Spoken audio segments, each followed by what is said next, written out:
여러분, 혹시 모든 걸 잃었다고 생각한 순간 인생이 완전히 뒤바뀌는 경험을 해보신 적 있나요? 제 이야기는 바로 거기서부터 시작됩니다. 전 그 분홍색 해고 통지서를 손에 꽉 쥐었어요. 손가락이 종이에 파고들 것만 같았죠. 사무실은 퇴근의 해방감에 들뜬 동료들로 북적였지만 저만 뼈가 녹아내린 듯 자리에 주저앉아 일어설 수가 없었어요. 33, 이 회사에 꼬박 8년을 바쳤습니다. 인턴으로 시작해 부서의 핵심 인력이 되기까지 제 청춘을 다 바쳤는데 정리해고 명단에 제 이름이 있을 줄은 꿈에도 몰랐죠. 주머니 속엔 회사가 찔러준 위로금이든 통장이 묵직하게 느껴졌습니다. 반년치 생활비는 겨우 될까 말까 한돈이었지만 기뻐할 수도 심지어 가족에게 알릴 용기도 나지 않았어요. 제 남편 박준호는 공무원입니다. 겉보기엔 번듯했지만 월급은 그저 그랬죠. 하지만 시댁 식구들, 특히 시어머니는 자기 아들이 철밥통을 꿰찬 귀한 인재인데 사기업에 다니는 제가 남편에게 한참 모자란다고 생각했어요. 당시에 준호 씨가 죽자 사자 매달리지 않았다면, 그리고 돌아가신 엄마가 안정적인 가정을 꾸리길 간절히 바라지 않으셨다면 전 절대 이 박씨 집안에 시집 오지 않았을 겁니다. 깊게 숨을 들이마시고 해고 통지서를 가방 깊숙이 쑤셔 넣었어요. 엘리베이터 거울을 보며 억지 미소를 지어 보였죠. 현관문을 열자 거실에서 화투패 부딪히는 경쾌한 소리가 들려왔습니다. 시어머니 김영자 여사가 상석에 앉아 있었고 시누이 박미리는 팔짱을 낀 채 옆에서 훈수를 두고 있었죠. 소파에는 먹고 치우지도 않은 그릇들이 쌓여 있었습니다. 왔니? 시어머니는 눈길도 주지 않은 채 말했어요. 얼른 저녁 차려. 오늘 나랑 아버님이 돈을 좀 잃어서 맛있는 것 먹고 액땜이라도 해야겠다. 오늘 회사에서 회의가 길어져서요. 너무 피곤한데 신발을 갈아 신으며 심장이 쿵쾅거렸어요. 저녁은 간단하게 먹으면 안 될까요? 피곤? 게으른 거겠지. 미리가 손에 쥔 패를 바닥에 내동댕이 치며 저를 쏘아봤습니다. 오빠는 밖에서 힘들게 돈 버는데 새언니는 퇴근하자마자 농땡이 피울 생각만 하네. 우리가 아주 상전 하나를 들였어. 상전을. 가방끈을 쥔 손에 힘이 들어갔습니다. 결혼 생활 내내 이런 말을 수백 번은 들었기에 그냥 입을 닫아버렸죠. 됐어. 그만들 좀 해. 남편 준호 씨가 안방에서 나왔습니다. 아직 근무복 차림이었죠. 엄마, 미리야. 나도 오늘 피곤하니까 그냥 나가서 국수나 한 그릇씩 하고 오자. 나가서 먹자고? 시어머니가 즉시 눈을 부릅떴습니다. 국수 한 그릇에 몇천 원인데 셋이면 10,000원이 훌쩍 넘어. 돈이 땅 파서 나오는 줄 아니? 내가 처음부터 사기업 다니는 애는 씀씀이가 해퍼서 안 된다고 했지. 이제야 내 말이 맞다는 걸 알겠냐? 저는 고개를 숙인 채 부엌으로 향했습니다. 가슴에 돌덩이가 얹힌 기분이었죠. 만약 내가 직장까지 잃었다는 걸 알게 되면 이 집은 그야말로 뒤집어질 겁니다. 그 후 3일 동안 저는 매일 출근하는 척 집을 나섰습니다. 사실은 공원 벤치에 하루 종일 앉아 있었죠. 통장 잔고가 줄어드는 것을 보며 입술에 물집이 여러 개 잡혔습니다. 나흘째 되던 날 정오. 더는 버틸 수가 없어 잠시 눈이라도 붙이려고 일찍 집에 들어갔습니다. 그런데 문을 열자마자 시누이 미리가 택배 상자를 한 아름 안고 거실에 서 있는 것과 마주쳤습니다. 어머, 이게 누구야? 우리 집에서 제일 바쁘신 분 아니셔? 미리가 비아냥거리며 웃었습니다. 오늘 해가 서쪽에서 떴나? 이 시간에 집에 다 있고? 심장이 철렁 내려앉았지만 애써 태어난 척했습니다. 회사에 정전이 돼서 오전에 퇴근했어. 정전? 미리가 제 앞으로 다가와 코를 킁킁거렸습니다. 어디서 거지 냄새가 나는 것 같은데? 혹시 회사에서 잘린 거 아니야? 그 말은 제 귀에 천둥처럼 울렸습니다.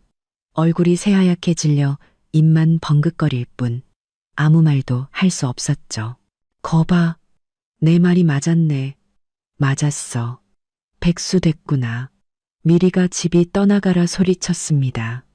엄마, 아빠, 빨리 나와보세요. 이 여자 회사에서 잘렸대요. 이제 집에서 놀고 먹게 생겼다고요. 시어머니와 시아버지가 방에서 뛰쳐나왔습니다. 자초지종을 듣자마자 시어머니는 식탁 위 사기 그릇을 집어 바닥에 내동댕이 쳤습니다. 쨍그랑 날카로운 소리와 함께 사기 조각이 제 발치로 튀었습니다. 내 이럴 줄 알았어. 사기업 다니는 것들은 다 이 모양이야. 시어머니는 제 코앞까지 다가와 침을 튀기며 소리쳤습니다. 우리 준호가 힘들게 공무원 됐는데 네가 감히 우리 집안에 먹칠을 해. 직장도 잃고 우리한테 숨기기까지 해. 아주 우리 집안 거덜낼 작정이었구나. 어머니, 일부러 그런 게 아니에요. 눈물이 왈칵 쏟아졌습니다. 지금 새 일자리 알아보고 있어요. 금방 다시 취직할 수 있어요. 퍽이나 그러겠다. 미리가 팔짱을 끼며 비웃었습니다. 나이 30 넘은 아줌마를 누가 써준대? 결국 우리 오빠 등골이나 빼먹겠지. 내가 분명히 말하는데 우리 박씨 집안은 식충이 키울 여유 없어. 미리야. 마침 퇴근하고 돌아온 준호 씨가 미간을 찌푸리며 소리쳤습니다. 너 말 좀 가려서 해. 내가 뭘. 오빠가 너무 순진한 거야. 미리가 준호 씨에게 따지듯 말했습니다. 이 여자는 이제 완전 짐 덩어리라고. 당장 이혼하고 내가 아는 공무원 여자 소개해 줄게. 그 여자가 100배는 나아. 이혼이라는 두 글자가 얼음송곳처럼 제 가슴에 박혔습니다. 저는 남편을 바라봤지만 그는 고개를 돌려버렸습니다. 입술을 굳게 다문 채 단 한마디도 하지 않았죠. 시어머니는 아들이 반대하지 않는 것을 보고 더욱 기세등등해졌습니다. 준호야, 엄마 말 들어. 이 결혼은 무조건 끝내야 한다. 저 여자는 이제 밑 빠진 독이야. 평생 저 여자한테 발목 잡혀 살고 싶어. 내 말 안 들으면 너는 더 이상 내 아들도 아니야. 저는 준호 씨를 뚫어지게 쳐다봤습니다. 그의 표정은 망설임에서 체념으로, 그리고는 이내 고개를 떨구었습니다. 마침내 그는 작게 응하고 대답하더군요. 그 한마디가 제 마음에 남은 마지막 불씨를 꺼뜨렸습니다. 8년의 결혼 생활 동안 저는 진심을 다해 시댁에 헌신했습니다. 월급 통장은 고스란히 갖다 바쳤고 온갖 집안일을 도맡아 했죠. 억울한 일이 있어도 하늘에 계신 엄마가 걱정하실까봐 친정에는 입도 뻥긋하지 않았습니다. 그런데 정작 가장 중요한 순간에 남편이라는 사람은 저를 위해 단 한마디도 해주지 않았습니다. 갑자기 웃음이 터져 나왔습니다. 눈물이 흐르는 줄도 모르고 한참을 웃었죠. 좋아요. 이혼해요. 시어머니와 미리는 잠시 멍한 표정이었습니다. 제가 이렇게 순순히 나올 줄은 몰랐던 모양입니다. 저는 아무것도 필요 없어요. 저는 눈물을 닦으며 믿을 수 없을 만큼 차분한 목소리로 말했습니다. 지금 당장 가요. 서류 정리하러. 준호 씨가 고개를 번쩍 들어 저를 쳐다봤습니다. 그의 눈에는 미안함이 스치는 듯했지만 이미 제게는 아무런 의미가 없었습니다. 구청을 나와 이혼 서류를 손에 쥐었을 때 저는 뒤도 돌아보지 않았습니다. 준호 씨가 계단 위에서 제 이름을 불렀지만 저는 못 들은 척했습니다. 한때 집이라 불렸던 곳으로 돌아가 짐을 쌌습니다. 시어머니와 시누이는 마치 원수를 보듯 제가 바늘 하나라도 더 챙겨갈까봐 눈을 부릅뜨고 지켜봤습니다. 옷장을 열자 대부분이 준호 씨와 시댁 식구들 옷이었고 제 것은 몇 벌 되지 않았습니다. 옷가지를 여행 가방에 쑤셔 넣고 서랍 가장 깊숙한 곳에서 작은 상자 하나를 꺼냈습니다. 상자를 열자 그 안에는 은목걸이 하나가 들어 있었습니다. 체인은 조금 검게 변해 있었고 펜던트는 작은 초승달 모양이었습니다. 뒷면에는 희미하게란이라는 글자가 새겨져 있었죠. 엄마가 남겨주신 유일한 유품이었습니다. 그깟 낡아빠진 목걸이는 못하러 챙겨 누가 탐낼까봐 미리가 비웃었습니다. 저는 상자를 꽉 쥔 채 대꾸하지 않았습니다. 여행 가방을 끌고 그 집을 나섰을 때 바깥 햇살이 유난히 눈부셨습니다. 길가에 서서 한참 동안 어디로 가야 할지 막막했습니다. 결국 허름한 동네에 있는 저렴한 원룸을 구했습니다. 보증금을 내고 나니 수중에 남은 돈은 거의 없었죠. 그 후로 저는 매일 동이 트기 무섭게 일어나 이력서를 넣었습니다. 수십 군데 면접을 봤지만 나이가 많다거나 경력 단절 기간이 길다는 이유로 번번이 퇴짜를 맞았습니다. 지갑이 바닥을 드러내자 칼국수 한 그릇 사 먹는 것조차 망설여졌습니다. 텅 빈 원룸 바닥에 주저앉아 무릎을 끌어안고 아이처럼 엉엉 울었습니다. 모든 희망을 잃어가던 그때 전화벨이 울렸습니다. 국내에서 아주 유명한 대기업의 면접 제안 전화였습니다. 저는 휴대폰 화면을 보며 손을 덜덜 떨었습니다. 그곳은 누구나 들어가고 싶어 안다라는 꿈의 직장이었습니다. 그런 곳에서 왜 나에게? 모르겠다. 단 하나의 희망이라도 있다면 반드시 잡아야 해. 전화를 끊고 옷장에서 가장 멀쩡한 셔츠 한 장을 꺼내 다렸습니다. 그리고 엄마의 은목걸이를 목에 걸고 옷깃 안으로 숨겼습니다. 엄마, 제발 저 좀 도와주세요. 마음속으로 간절히 빌었습니다. 다음 날 아침, 저는 이력서를 품에 안고 집을 나섰습니다. 면접 장소인 그 빌딩은 하늘을 찌를 듯 높이 솟아 있었습니다. 유리 외벽은 햇빛에 반사되어 눈을 뜰 수 없을 정도였죠. 건물 아래 서서 5분 동안이나 고개를 들어 빌딩을 올려다봤습니다. 손바닥은 온통 땀으로 축축했죠. 주변을 지나는 사람들은 모두 반듯한 정장 차림에 세련된 서류 가방을 들고 있었습니다. 그들은 마치 다른 세상에 사는 사람들 같았어요. 저는 물 빠진 셔츠와 굽이 다른 구두를 신은 제 모습을 내려다보며 주눅이 들었습니다. 이런 곳에서 정말 나 같은 사람을 뽑아줄까? 깊게 숨을 들이마시고 주머니 속 출입증을 꽉 쥐었습니다. 어제 인사팀에서 도착하면 이 카드를 찍고 들어오라고 했었죠. 차가운 금속 카드가 제게 작은 용기를 주었습니다. 안내 데스크 직원의 친절한 안내를 받아 3층 회의실로 들어갔습니다.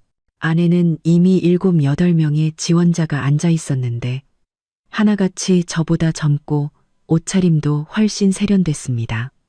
저는 구석에 자리를 잡고 앉았습니다. 옆자리 여성 2명의 대화가 들려왔습니다. 이번에 마케팅팀 경력직 뽑는 거래요. 경쟁이 엄청 치열하다던데. 그러니까요. 저도 아는 사람 통해서 겨우 면접 기회 얻었어요. 근데 이 회사 회장님이 누군지 아세요? 임건우 회장님이래요. 완전 자수성가한 전설적인 인물이잖아요. 임건우. 이름이 어딘가 익숙했습니다. 한참을 고민했지만 어디서 들어봤는지 기억나지 않았습니다. 제가 고민하는 사이 면접이 시작되었습니다. 전문 지식부터 과거 경력까지 쉴 새 없이 질문이 쏟아졌습니다. 저는 최대한 침착하게 제가 아는 모든 것을 쏟아냈습니다. 면접관들의 표정은 무덤덤했고 저 역시 합격을 장담할 수 없었죠. 마지막 최종 면접에는 저를 포함해 단 3명만이 남았습니다.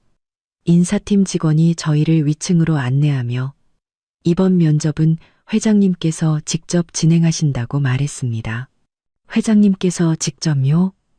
옆에 있던 젊은 남자가 놀라 입을 쩍 벌렸습니다. 와, 대우가 장난 아닌데요? 인사팀 직원은 미소만 지을 뿐 아무 말도 하지 않았습니다. 엘리베이터는 18층에서 멈췄습니다. 문이 열리자 은은한 향나무 냄새가 코끝을 스쳤습니다. 복도에는 두꺼운 카펫이 깔려 있어 발소리조차 들리지 않았죠. 최종 면접실은 크지 않았습니다. 중앙에는 머리가 희끗희끗한 노신사가 짙은 색 정장을 입고 허리를 꼿꼿이 세운 채 앉아 있었습니다.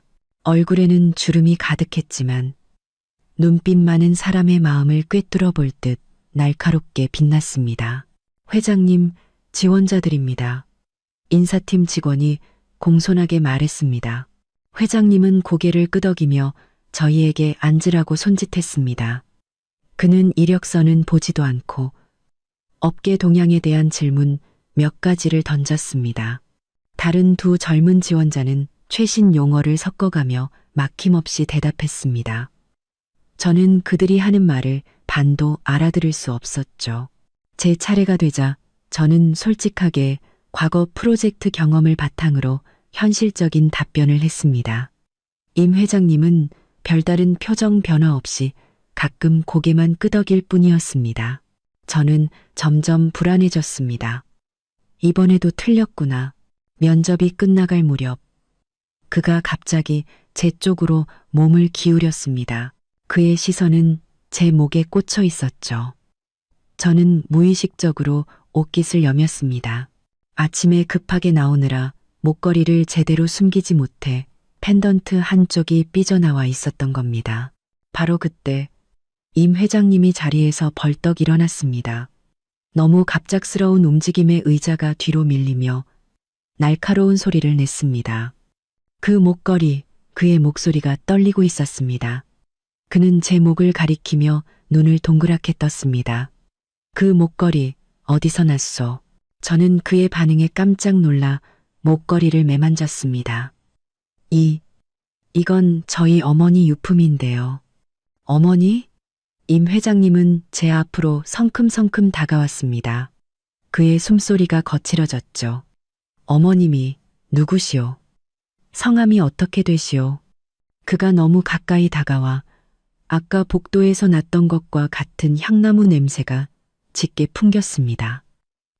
저는 조금 무서웠지만 사실대로 대답했습니다. 저희 어머니 성함은 이혜란입니다. 20년 전에 돌아가셨어요. 이혜란, 혜란이. 임 회장님은 그 이름을 되뇌더니 갑자기 두 손으로 얼굴을 감쌌습니다. 그의 어깨가 가늘게 떨리고 있었죠. 저와 다른 지원자들, 그리고 인사팀 직원까지 모두가 이 상황을 멍하니 지켜볼 뿐이었습니다. 한참 뒤에야 임 회장님은 고개를 들었습니다. 그의 눈은 토끼처럼 새빨갛게 충혈되어 있었죠. 그는 주머니에서 손수건을 꺼내 얼굴을 닦으며 잠긴 목소리로 물었습니다. 얘야, 혹시 내 어머니가 예전에 어느 방직 공장에서 일하지 않았니?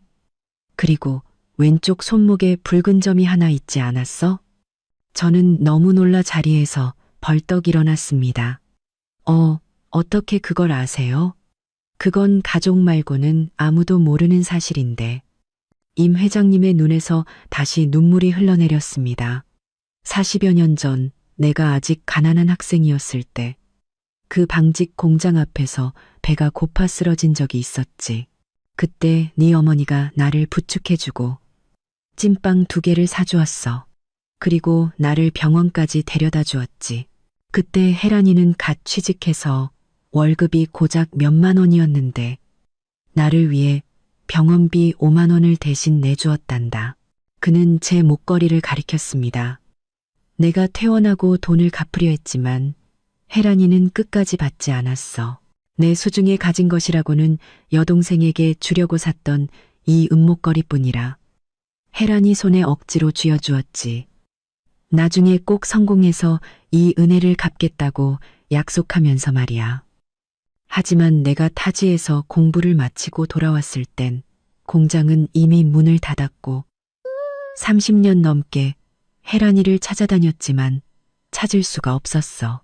거기까지 말한 그는 더 이상 말을 잇지 못하고 흐느꼈습니다.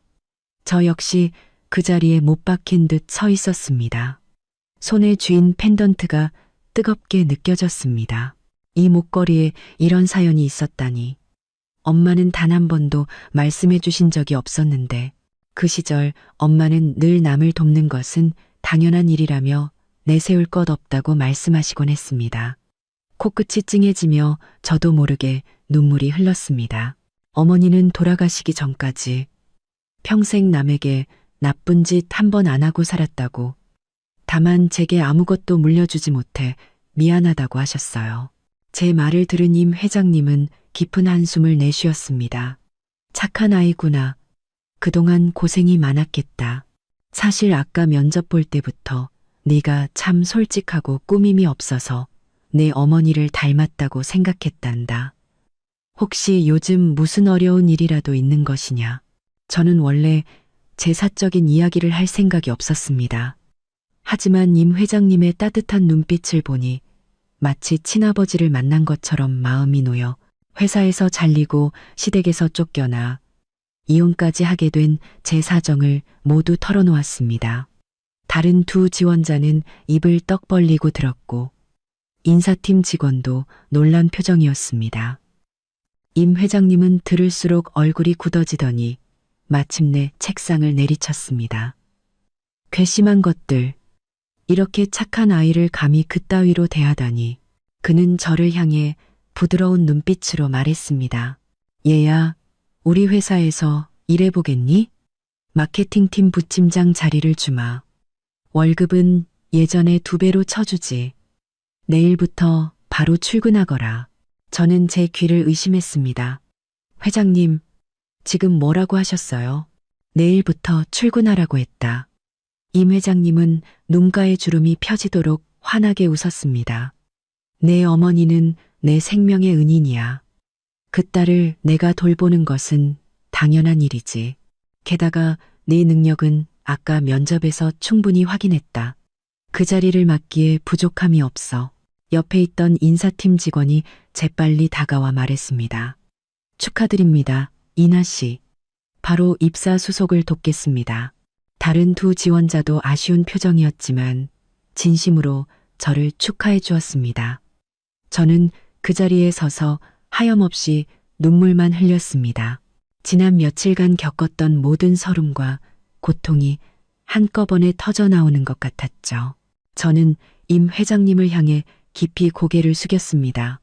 감사합니다, 회장님. 정말 감사합니다. 회장님께, 그리고 저희 어머니께 부끄럽지 않도록 정말 열심히 일하겠습니다. 그래, 착한 아이.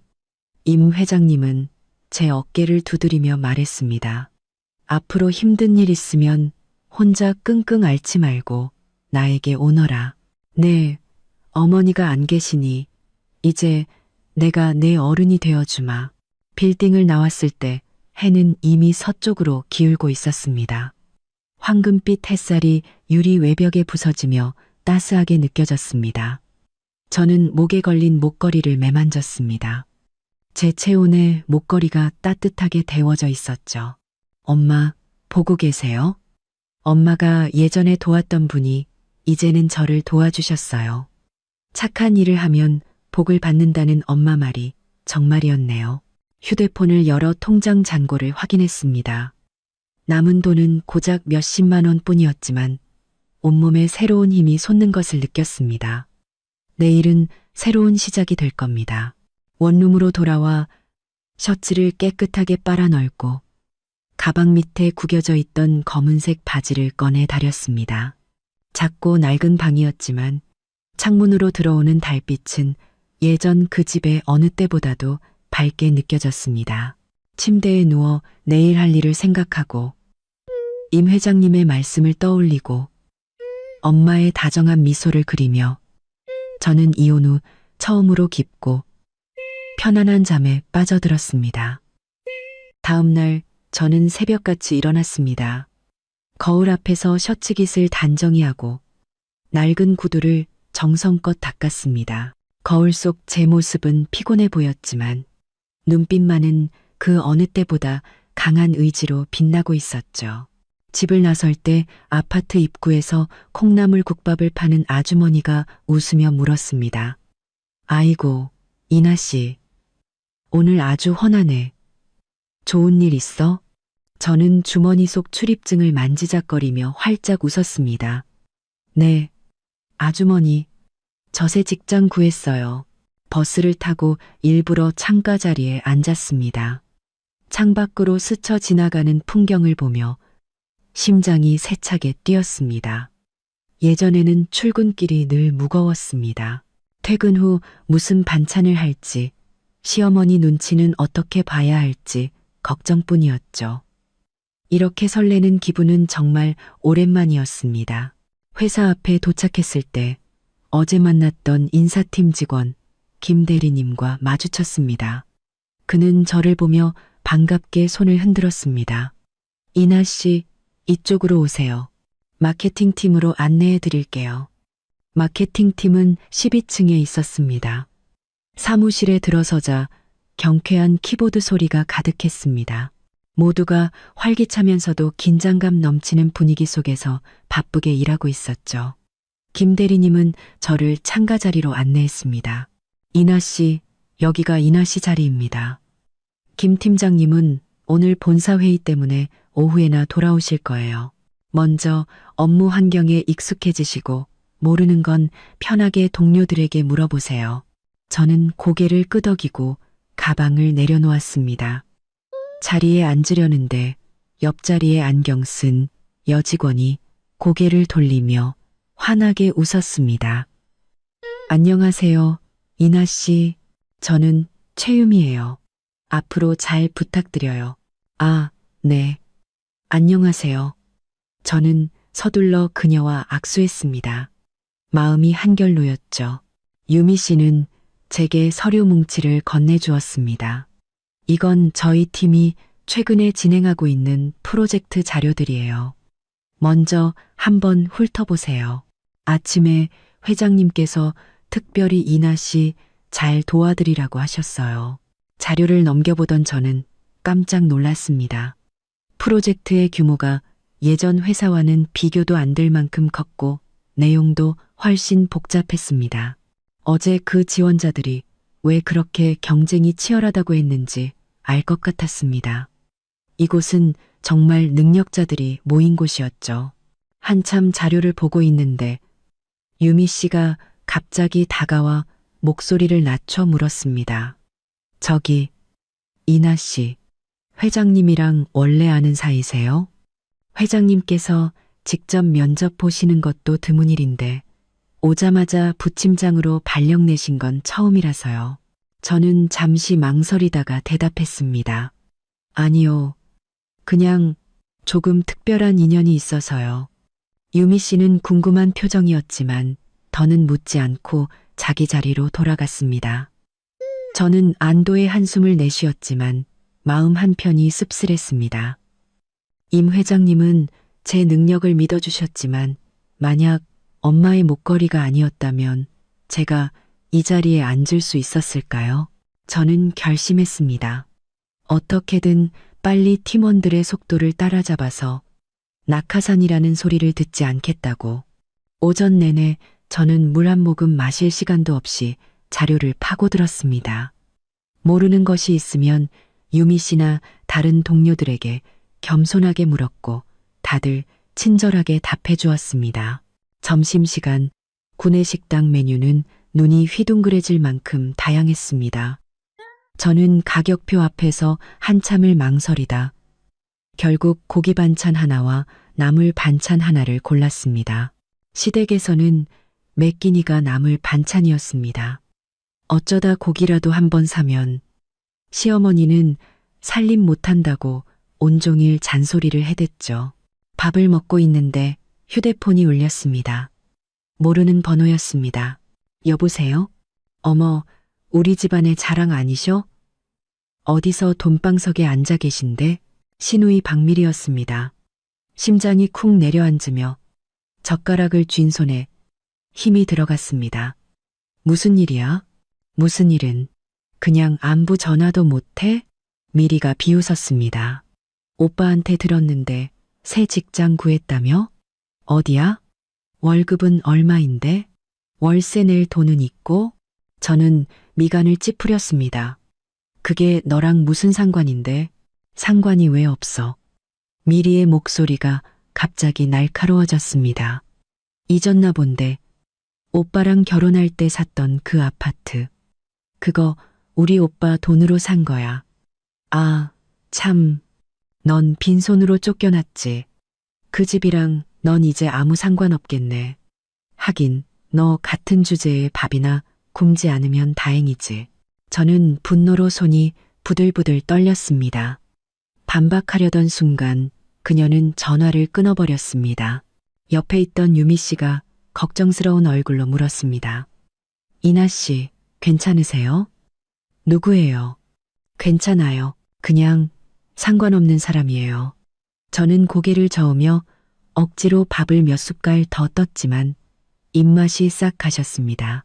식판 위에 제육볶음을 보는데 문득 결혼 초의 일이 떠올랐습니다.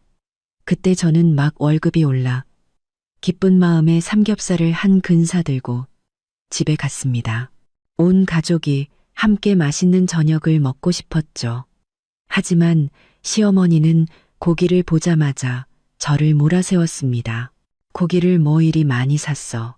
돈 아까운 줄도 모르고 준호 월급이 얼마 된다고 네가 이렇게 펑펑 써대. 어머니, 저 이번 달에 월급 올랐어요. 다 같이 맛있는 거 먹고 싶어서요. 네가 월급 오르면 뭐해. 시어머니는 제 손에서 고기를 빼앗아 냉장고에 던져 넣었습니다. 네 돈이 우리 박씨 집안 돈이지. 네 돈이야? 그 돈 있으면 우리 미리 새 옷이나 한 벌 더 사주겠다. 그러면서 시어머니는 서랍에서 통장 하나를 꺼내 제 앞에 놓았습니다. 앞으로 네 월급 통장은 내가 관리하마. 한 달 용돈으로 30만 원씩 줄 테니 화장품 사는 데나 써. 저는 그 자리에 얼어붙었습니다. 남편 준호 씨는 옆에 있었지만 고개를 숙인 채 엄마도 우리 생각해서 그러시는 거야. 우리가 함부로 돈 쓸까봐 걱정되셔서 그냥 드려 라고 말할 뿐이었습니다. 그의 무기력한 모습에 가슴이 차게 식었지만 저는 결국 참았습니다. 갓 결혼했는데 시작부터 시끄럽게 만들고 싶지 않았습니다. 하지만 그 후로 8년 동안 저는 매달 30만 원으로 살아야 했습니다. 샴푸 하나를 살 때도 몇 번을 망설였고 동료들이 쇼핑하며 새 옷을 살 때면 저는 그저 부럽게 쳐다보며 나는 화려한 거 별로 안 좋아해 라고 말할 수밖에 없었죠. 한 번은 회사 워크숍에 갔는데 모두가 예쁜 옷을 입고 왔지만 저만 몇 년 된 낡은 옷차림이었습니다. 그때의 창피함은 지금 생각해도 얼굴이 화끈거립니다. 이나 씨, 왜 안 드세요? 유미 씨의 목소리에 저는 생각에서 깨어났습니다. 아, 배부르네요. 저는 서둘러 남은 음식을 버리고 사무실로 돌아갔습니다. 오후에는 마케팅팀의 김수진 팀장님이 돌아왔습니다. 40대 초반의 그녀는 세련된 정장 차림에 머리를 단정하게 묶어 무척 카리스마 있어 보였습니다. 이나 씨죠? 그녀가 제 자리로 다가와 손을 내밀었습니다. 저는 김수진입니다. 회장님께 말씀 많이 들었어요. 경력이 아주 풍부하시다고. 팀장님, 앞으로 잘 부탁드립니다.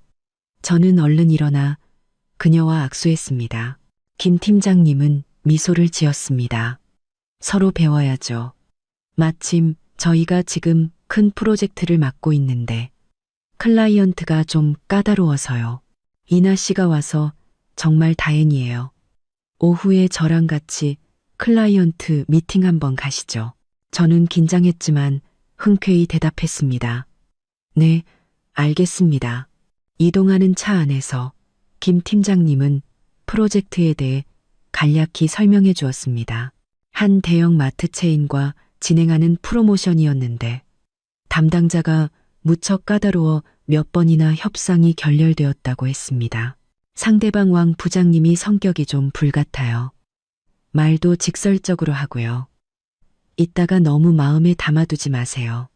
저는 고개를 끄덕였지만 손바닥에서는 다시 땀이 나기 시작했습니다. 클라이언트 회사에 도착하니 왕 부장은 과연 소문대로였습니다. 그는 처음부터 온갖 트집을 잡으며 비꼬는 투로 말했습니다. 하지만 김 팀장님은 시종일관 미소를 잃지 않고 그의 말을 다 들어준 뒤 차분하게 저희가 준비한 제안서를 하나하나 설명하기 시작했습니다. 저는 김 팀장님의 침착한 모습을 보며 차츰 평정심을 되찾았습니다. 제게 보충 설명할 기회가 주어졌을 때 저는 심호흡을 한번 하고 과거에 비슷한 프로젝트를 진행했던 경험과 함께 몇 가지 현실적인 해결책을 제시했습니다. 그러자 왕 부장의 굳어있던 표정이 서서히 풀렸습니다. 마침내 그가 고개를 끄덕였습니다. 이번 제안서는 지난번보다 훨씬 낫군요. 특히 이 부팀장님이 제안한 아이디어들이 아주 현실적이네요. 좋습니다. 다음 주에 세부 사항을 최종 조율하는 걸로 하죠. 미팅을 마치고 나오자 김 팀장님이 제 어깨를 툭 쳤습니다. 잘했어요, 이나 씨. 중요한 순간에 아주 든든한데? 저는 쑥스럽게 웃으며 대답했습니다. 팀장님께서 잘 이끌어주신 덕분입니다. 회사로 돌아오니 벌써 퇴근 시간이 다 되었습니다. 짐을 챙기려는데 유미 씨가 달려와 말했습니다. 이나 씨, 회장님께서 사무실로 잠깐 오시래요. 혹시 오늘 내가 뭘 잘못했나? 저는 불안한 마음으로 18층으로 올라갔습니다. 임 회장님은 서류를 보고 있다가 저를 보며 맞은편 의자를 가리켰습니다. 안거라. 첫 출근인데 어땠니? 아주 좋았습니다. 동료분들이 많이 도와주셨고 오후에는 팀장님과 함께 클라이언트 미팅도 성공적으로 마쳤습니다. 그래, 다행이구나. 임 회장님은 서랍에서 봉투 하나를 꺼내 제게 건넸습니다. 이거 받거라. 봉투 안에는 두툼한 현금 뭉치가 들어 있었습니다. 회장님, 이건 네가 막 이혼해서 형편이 어려울 것 같아서 그런다. 임 회장님은 손을 저었습니다. 이건 월급이 아니야. 내가 주는 생활비라고 생각해라. 나중에 월급 받으면 그때 갚고 싶으면 갚고 아니면 말고. 내 어머니도 나를 도울 때 돈 이야기는 한마디도 안 했단다. 코끝이 찡해지며 눈물이 핑 돌았습니다. 시댁에서는 단 한 번도 돈 걱정을 해주는 사람이 없었는데 회장님, 이 돈은 받을 수 없습니다. 저는 봉투를 밀어냈습니다. 저는 제 힘으로 돈을 벌 수 있습니다. 임 회장님은 저를 보며 흐뭇한 미소를 지었습니다. 그래, 네 어머니를 쏙 빼닮았구나. 그 고집까지도. 그럼 이건 내가 너에게 빌려주는 걸로 하지. 나중에 월급 받으면 꼭 갚거라. 저는 잠시 망설이다 결국 봉투를 받았습니다. 감사합니다. 회장님, 꼭 갚겠습니다. 바보 같은 아이. 뭘 그런 걸 가지고. 임 회장님은 웃으며 말했습니다. 어서 돌아가서 쉬어라. 내일도 출근해야지. 회사를 나오자 거리는 이미 어두워져 있었습니다. 주머니 속 두툼한 봉투를 만지니 마음이 따뜻해졌습니다. 과일 가게 앞을 지나다 저는 포도 한 송이와 사과 몇 개를 샀습니다. 시댁에서는 과일이 비싸다며 시어머니 눈치를 보느라 마음껏 사 먹지도 못했었죠. 이제는 누구의 눈치도 볼 필요가 없었습니다. 원룸으로 돌아와 포도를 씻어 창가에 앉아 먹었습니다. 고요한 방 안으로 달빛이 쏟아져 들어왔습니다. 문득 남편에게 연락해 나도 새 직장을 구했고 아주 잘 지내고 있다고 알려주고 싶었습니다. 하지만 이내 그만두었습니다. 이미 끝난 인연인데 더 이상 무슨 말이 필요할까요? 저는 책상 위에 놓인 업무 자료들을 보았습니다. 마음속에 새로운 열정이 피어올랐습니다. 과거에 저는 참고 견디면 모든 것이 괜찮아질 거라고 믿으며 다른 사람의 부속품처럼 살아왔습니다. 그 결과는 짐덩어리 취급을 받으며 버려진 것이었죠. 이제야 깨달았습니다. 결국 인생에서 가장 믿을 수 있는 것은 바로 나 자신이라는 것을요. 그렇게 저는 책상에 엎드려 잠이 들었습니다. 꿈속에서 엄마가 저를 향해 환하게 웃으며 손을 흔들어 주었습니다. 우리 딸 장하다. 그 후로 저는 마치 태엽을 감은 인형처럼 일에만 몰두했습니다. 김 팀장님은 저를 믿고 까다로운 업무들을 맡겼고 저는 밤늦게까지 남아서라도 맡은 일을 완벽하게 해냈습니다. 유미 씨는 제가 너무 무리한다며 걱정했지만 저는 괜찮다고 웃어 보였습니다. 어느 날 오후 한참 서류를 검토하는데 배에서 꼬르륵 소리가 났습니다. 시계를 보니 벌써 5시가 다 되어 있었습니다. 점심도 거른 채 일에만 몰두했던 겁니다. 유미 씨가 과자 한 봉지를 들고 다가왔습니다. 이나 씨, 이거라도 드세요. 과자를 한 입 빼어 무는데 문득 또다시 과거의 기억이 떠올랐습니다. 아이를 가졌을 때 입덧이 너무 심해 아무것도 먹지 못하고 새콤한 자두만 찾았습니다. 퇴근길에 시장에서 자두 한 봉지를 사서 몰래 품에 안고 집에 들어갔지만 시어머니에게 들키고 말았죠. 그녀는 제 손에서 자두를 빼앗아 바닥에 던지고 발로 지시겼습니다. 이 돈 아까운 줄 모르는 것. 준호가 힘들게 번 돈을 이런 데다 쓰다니. 어머니, 입덧이 너무 심해서 새콤한 게 먹고 싶어서요. 입덧은 무슨. 내 뱃속에 있는 건 필시 계집애일 게다. 계집애를 가진 것들이나 이렇게 입맛이 까다롭지. 그 말은 비수처럼 제 가슴에 꽂혔습니다. 아들을 낳아야 한다며 집안의 돈은 손주 분유값으로 써야 하니 자두 같은 건 꿈도 꾸지 말라고 소리치는 시어머니 앞에서 남편은 그저 담배만 피우며 엄마도 옛날 분이시라 그래 그냥 참아 라고 말할 뿐이었습니다. 결국 아이는 유산되었습니다. 의사는 영양실조와 극심한 스트레스가 원인이라고 했습니다. 제가 병실에 누워있는 동안에도 시어어머니는 밖에서 제가 애 하나 간수 못한다고 떠들고 다녔죠. 이나 씨, 유미 씨의 목소리에 저는 현실로 돌아왔습니다. 클라이언트 쪽에서 새로운 요청 사항이 왔어요. 저는 복잡한 생각들을 머릿속에서 지워버리고 다시 일에 집중했습니다. 그날 저와 유미 씨는 밤 8시가 넘어서야 퇴근했습니다. 회사 건물의 불은 대부분 꺼지고 우리 사무실만 환하게 빛나고 있었죠. 지하철역으로 가는 길 유미 씨가 말했습니다. 아참, 이나 씨. 아까 회사 앞에서 이나 씨 전 남편 봤어요. 가로등 밑에서 서성이다가 저랑 눈이 마주치니까 황급히 가더라고요. 심장이 철렁했습니다. 박준호가 여긴 어쩐 일로. 그날 밤 집으로 돌아오자마자 박준호에게서 전화가 걸려왔습니다. 나나, 너 지금 임성그룹에서 일한다며? 우리 엄마가 아셨어. 혹시 회장님께 말씀드려서 나 다른 부서로 옮겨주면 안 될까?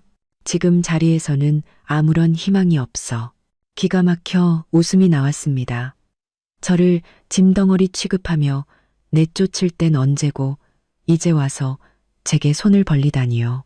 박준호 씨, 잘 들어요. 불가능해요. 임 회장님과 저는 그저 평범한 상사와 부하 직원 관계일 뿐이에요. 그리고 자리는 스스로 쟁취하는 거지 남에게 부탁하는 게 아니고요. 그래도 우리 부부였잖아. 제발 한 번만 도와줘. 부부? 저는 냉소했습니다. 당신 어머니랑 동생이 나를 내쫓을 때 당신은 왜 부부라는 말을 하지 않았죠? 당신 능력으로 알아서 해보세요. 나한테는 기대하지 마. 저는 전화를 끊고 그의 번호를 수신 차단 목록에 넣어버렸습니다. 다음 날 회사에 출근하자마자 김 팀장님이 저를 불렀습니다. 이나 씨, 어제 임 회장님께 제보 전화가 왔었대요. 이나 씨가 직위를 이용해서 전 남편을 회사에 취직시켜주려 한다는 내용이었어요. 물론 회장님께서는 이나 씨를 믿는다고 하셨고, 혹시라도 그 가족들이 또 괴롭히면 직접 해결해 주시겠다고 전하라고 하셨어요. 따뜻한 위로에 가슴이 뭉클해졌습니다. 저는 회의실을 나와 다시 자리에 앉았습니다. 예전에는 억울한 일을 당하면 혼자 울기만 했는데, 이제 제 곁에는 저를 믿어주고 지지해주는 사람들이 있었습니다. 점심시간, 저는 닭다리까지 추가해서 푸짐하게 식사했습니다. 아이를 가졌을 때 그토록 먹고 싶었던 자두 한 알조차 먹지 못했던 과거가 떠올라 눈물이 났지만 이제는 슬픔이 아닌 기쁨의 눈물이었습니다. 그 주에 저희 팀 프로젝트는 정식으로 계약을 체결했고 그날 저녁 임 회장님은 팀 전체를 위해 성대한 저녁 식사를 마련해 주었습니다. 식사 자리에서 임 회장님은 제 어머니의 젊은 시절 이야기를 들려주셨습니다. 책임감이 강하고 어려운 사람을 그냥 지나치지 못했던 어머니의 모습을 들으며 저는 가슴이 벅차올랐습니다. 며칠 뒤 임 회장님의 도움으로 예전에 저희 어머니 수술비를 빌려주셨던 먼 친척 오빠와도 연락이 닿았습니다. 저는 그동안의 감사한 마음을 담아 빌렸던 돈의 2배를 오빠에게 송금했습니다. 마음속에 큰 짐을 내려놓은 기분이었습니다. 하지만 평화는 오래가지 않았습니다. 어느 날 퇴근길 회사 앞에서 시어머니와 시누이가 과일 바구니를 들고 저를 기다리고 있었습니다. 나나야, 퇴근했니? 시어머니는 아무 일도 없었다는 듯 다정하게 제 팔을 잡았습니다. 네가 이렇게 잘 될 줄 알았으면 우리가 그때 왜 그랬을까? 다 우리가 잘못했다. 그러니 내 전 남편, 아니 준호 좀 어떻게 해줘라. 네가 회장님께 말 한마디만 해주면 우리 준호 인생이 활짝 필 텐데. 저는 기가 막혔지만 침착하게 휴대폰을 꺼내 녹음 파일을 재생했습니다. 저 여자는 이제 완전 짐 덩어리라고. 당장 이혼해. 우리 박씨 집안은 식충이 키울 여유 없어. 시어머니와 시누이의 날카로운 목소리가 울려 퍼지자 두 사람의 얼굴은 새하얗게 질렸습니다. 당신들이 나를 내쫓을 때는 이런 날이 올 줄 몰랐겠죠. 박준호 씨가 능력이 있으면 스스로 증명하겠죠. 저한테 기댈 생각은 꿈도 꾸지 마세요. 그리고 다시는 제 인생에 끼어들 생각 마세요. 한 번만 더 찾아오면 이 녹음 파일 세상에 다 공개해버릴 테니까. 주변 사람들이 웅성거리자 두 사람은 제게 악담을 퍼부으며 꽁무니를 뺐습니다. 그들의 비참한 뒷모습을 보며 저는 통쾌함보다는 해방감을 느꼈습니다. 그 후로 1년 뒤 저는 은퇴하시는 김 팀장님의 뒤를 이어 마케팅팀의 팀장이 되었습니다. 그리고 3년 후 임 회장님은 저를 회사의 부사장으로 임명했습니다. 제가 꿈에도 그려보지 못했던 자리였습니다. 어머니의 길, 저는 국화꽃과 어머니가 좋아하시던 떡을 사서 묘를 찾았습니다. 저는 묘비 앞에 은목걸이를 내려놓았습니다. 엄마, 이제 이 목걸이는 엄마 곁에 둘게요. 이제 저는 엄마의 이 목걸이가 없어도 제 힘으로 굳건히 살아갈 수 있어요. 저는 묘비를 향해 깊이 고개를 숙이고 돌아섰습니다. 묘지를 비추는 따스한 햇살을 맞으며 저는 환하게 미소 지었습니다. 시련과 눈물로 가득했던 과거를 지나 마침내 저는 제 인생의 주인이 되었습니다. 그리고 제 인생은 이제 막 시작됐으니까요. Part 2. Rewritten content. Adjusted for timing and flow. 여러분, 모든 걸 잃은 그 순간, 인생이 송두리째 뒤바뀌는 경험, 혹시 해보셨나요? 제 이야기는 바로 거기서부터 시작됩니다. 분홍색 해고 통지서. 전 그걸 손에 꽉 쥐고 있었어요. 손가락이 종이를 뚫을 것만 같았죠. 사무실은 퇴근의 해방감으로 들떠 있었지만 저만 뼈가 녹아내린 듯 자리에 주저앉아 일어설 수가 없었어요. 33, 이 회사에 8년을 바쳤습니다. 인턴으로 시작해 부서의 핵심이 되기까지 제 모든 걸 바쳤는데 정리해고 명단에 제 이름이 있을 줄은 꿈에도 몰랐습니다. 주머니 속엔 회사가 준 위로금이 든 통장이 묵직하게 느껴졌어요. 겨우 반년치 생활비가 될까 말까 한 돈이었죠. 기뻐할 수도 가족에게 알릴 용기도 나지 않았어요. 제 남편 박준호는 공무원입니다. 겉보기엔 번듯했지만 월급은 그저 그랬죠. 하지만 시댁 식구들, 특히 시어머니는 자기 아들이 철밥통을 꿰찬 귀한 몸인데 사기업 다니는 제가 한참 부족하다고 생각했어요. 그때 준호 씨가 죽자 사자 매달리지 않았다면, 그리고 돌아가신 엄마가 안정적인 가정을 그토록 바라지 않으셨다면 전 절대 이 집에 시집 오지 않았을 겁니다. 숨을 깊게 참고 해고 통지서를 가방 깊숙이 쑤셔 넣었어요. 엘리베이터 거울을 보며 억지 미소를 지었죠. 문을 열자 거실에서 화투패 섞는 소리가 요란하게 들렸습니다. 시어머니가 상석에 앉아 있었고 시누이 박미리는 옆에서 훈수를 두고 있었죠. 소파엔 먹고 치우지 않은 그릇들이 그대로 쌓여 있었습니다. 왔냐? 시어머니는 눈길 한 번 주지 않고 말했어요. 빨리 저녁 차려. 오늘 돈 좀 잃었으니까 맛있는 거 먹고 액땜해야겠다. 오늘 회사 회의가 길어져서요. 너무 피곤한데 신발을 갈아 신으며 심장이 쿵쾅거렸어요. 저녁은 그냥 간단하게 먹으면 안 될까요? 피곤? 게으른 거겠지. 미리가 화투패를 내던지며 저를 쏘아봤어요.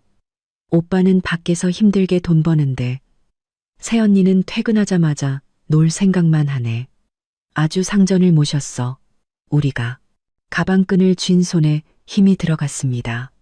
결혼 생활 내내 이런 말을 수백 번은 들었기에 그냥 입을 꾹 닫았죠. 그만들 해. 남편 준호 씨가 안방에서 나왔어요. 아직 근무복 차림이었죠. 엄마, 나도 피곤하니까 그냥 나가서 국수나 한 그릇씩 하죠. 나가서 먹자고? 시어머니가 즉시 눈을 부릅떴습니다. 국수 한 그릇이 얼만데 셋이면 10,000원이 넘어. 돈이 썩어나냐? 내가 처음부터 사기업 다니는 애는 안 된다고 했지. 씀씀이가 해퍼서. 이제 알겠냐? 저는 고개를 숙인 채 부엌으로 향했습니다. 가슴에 돌덩이가 얹힌 기분이었죠. 만약 내가 직장까지 잃었다는 걸 알게 되면 이 집은 그야말로 발칵 뒤집어질 겁니다.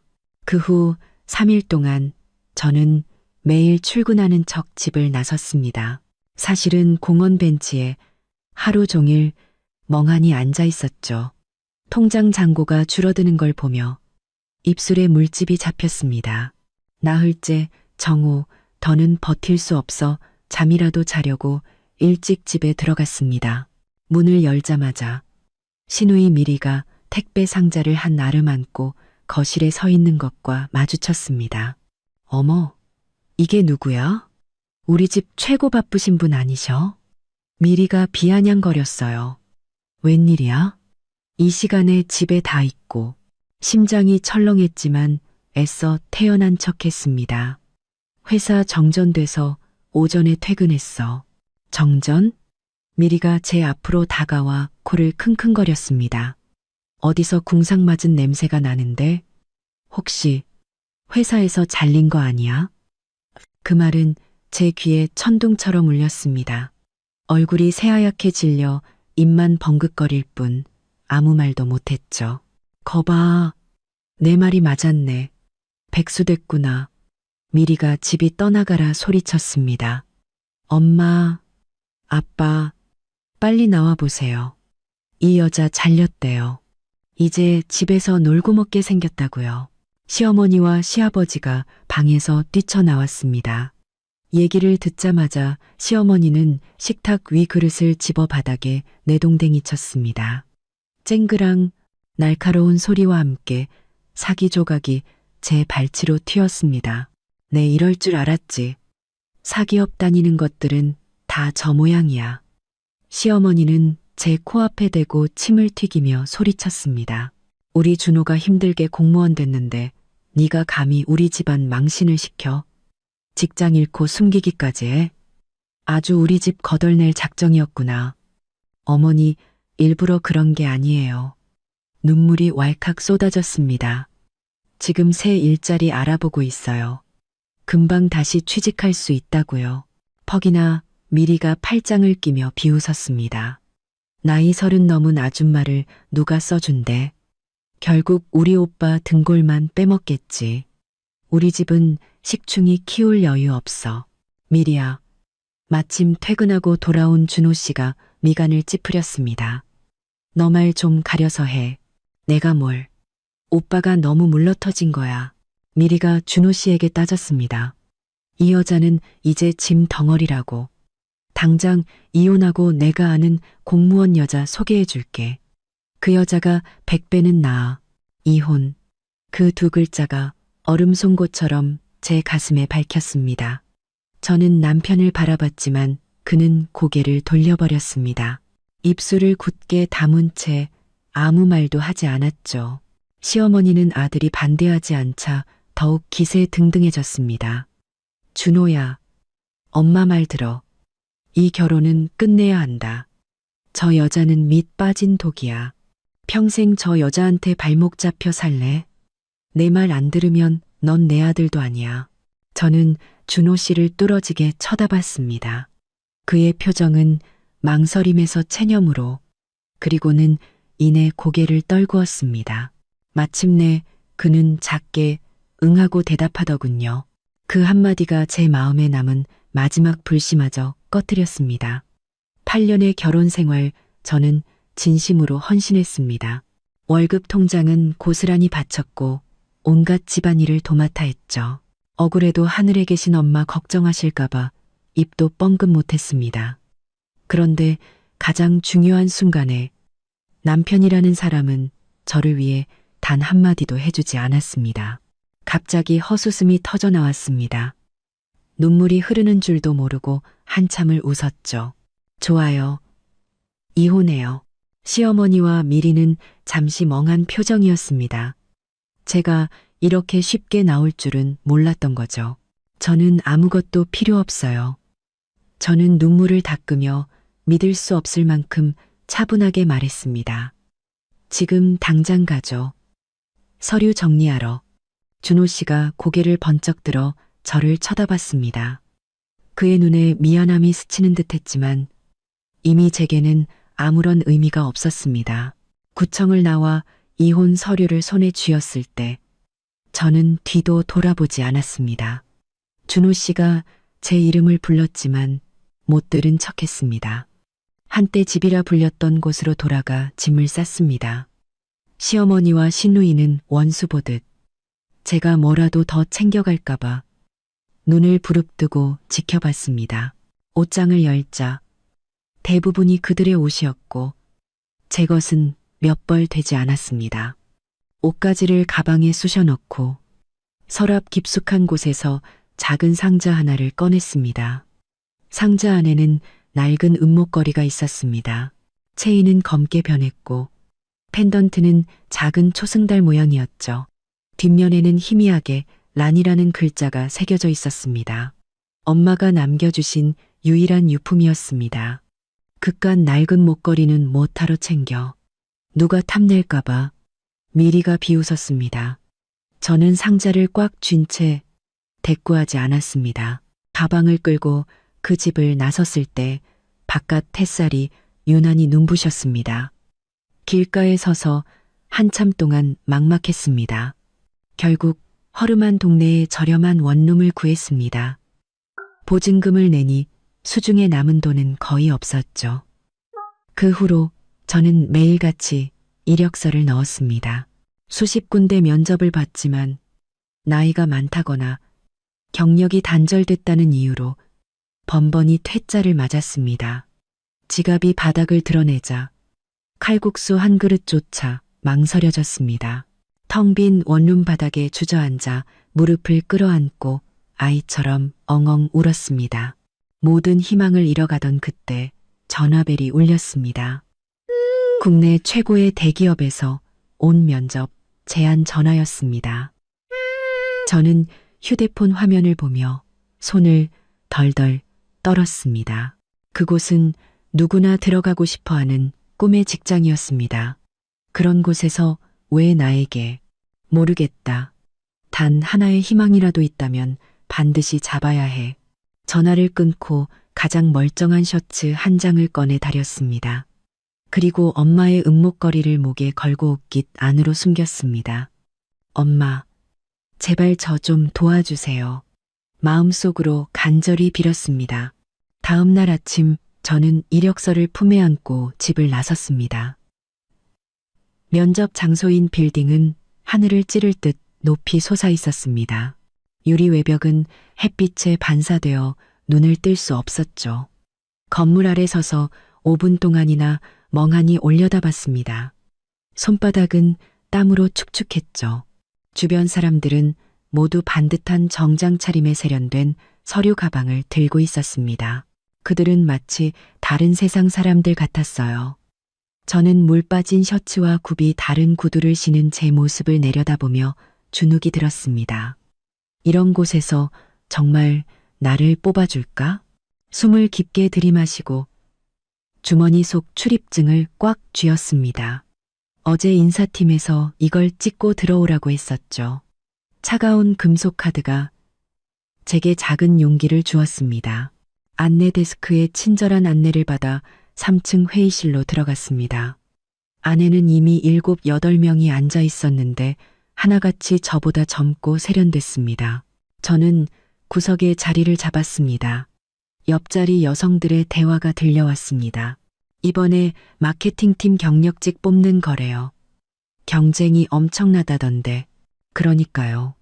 저도 아는 사람 통해서 겨우 면접 기회 얻었어요.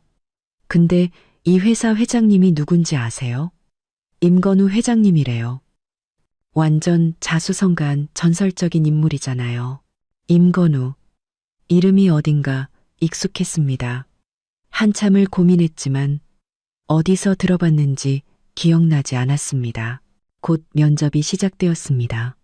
전문 지식부터 과거 경력까지 쉴 새 없이 질문이 쏟아졌습니다.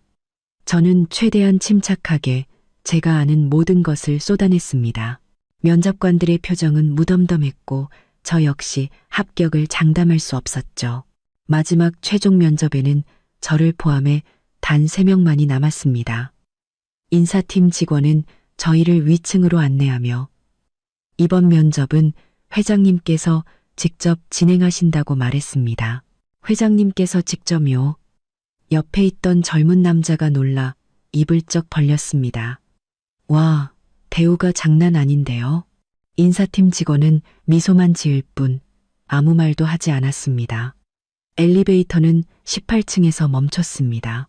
문이 열리자 은은한 향나무 냄새가 코끝을 스쳤습니다. 복도에는 두꺼운 카펫이 깔려 발소리조차 들리지 않았죠.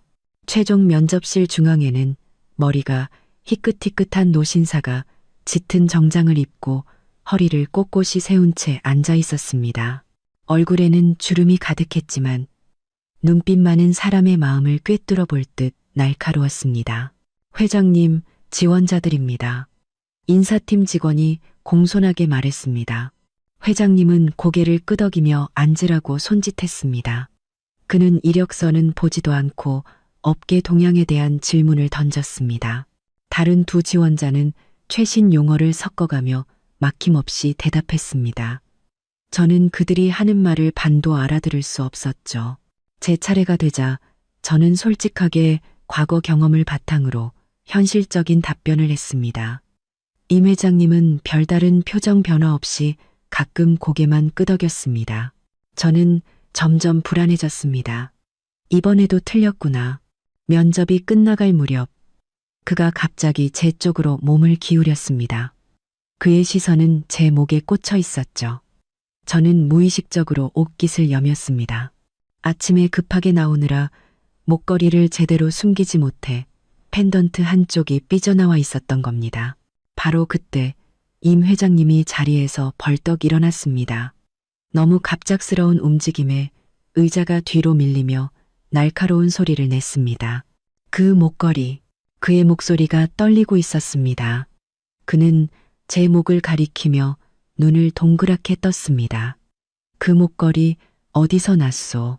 저는 그의 반응에 깜짝 놀라 목걸이를 매만졌습니다. 이건 저희 어머니 유품인데요. 어머니? 임 회장님은 제 앞으로 성큼성큼 다가왔습니다. 그의 숨소리가 거칠어졌죠. 어머님이 누구시오?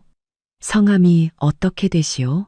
그가 너무 가까이 다가와 아까 복도에서 났던 것과 같은 향나무 냄새가 짙게 풍겼습니다. 저는 조금 무서웠지만 사실대로 대답했습니다. 저희 어머니 성함은 이혜란입니다. 20년 전에 돌아가셨어요. 이혜란, 혜란이. 임 회장님은 그 이름을 되뇌더니 갑자기 두 손으로 얼굴을 감쌌습니다. 그의 어깨가 가늘게 떨리고 있었죠. 저와 다른 지원자들, 그리고 인사팀 직원까지 모두가 이 상황을 멍하니 지켜볼 뿐이었습니다. 한참 뒤에야 임 회장님은 고개를 들었습니다. 그의 눈은 토끼처럼 새빨갛게 충혈되어 있었죠. 그는 주머니에서 손수건을 꺼내 얼굴을 닦으며 잠긴 목소리로 물었습니다. 얘야, 혹시 내 어머니가 예전에 어느 방직 공장에서 일하지 않았니? 그리고 왼쪽 손목에 붉은 점이 하나 있지 않았어? 저는 너무 놀라 자리에서 벌떡 일어났습니다. 어떻게 그걸 아세요? 그건 가족 말고는 아무도 모르는 사실인데 임 회장님의 눈에서 다시 눈물이 흘러내렸습니다. 40여 년 전 내가 아직 가난한 학생이었을 때 그 방직 공장 앞에서 배가 고파 쓰러진 적이 있었지. 그때 네 어머니가 나를 부축해주고 찐빵 2개를 사주었어. 그리고 나를 병원까지 데려다 주었지.